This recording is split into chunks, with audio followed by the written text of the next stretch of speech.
Sa view lang daan diri. Ganahan ka na mo agi diri.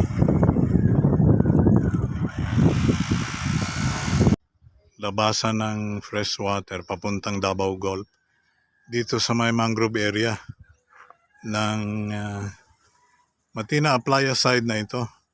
Yung isa kanina doon sa Talumo side, galing Bangkal. Dami natin mga the biggest river is of course Davao River, and it has so many tributaries like the second biggest, which is Talumo. At dito nga ang labas niya. And dito sa harap naman ng ILM Bridge. Yan yung minor bridge dyan. Galing ka doon sa roundabout. Ayaw ko makikita mo yung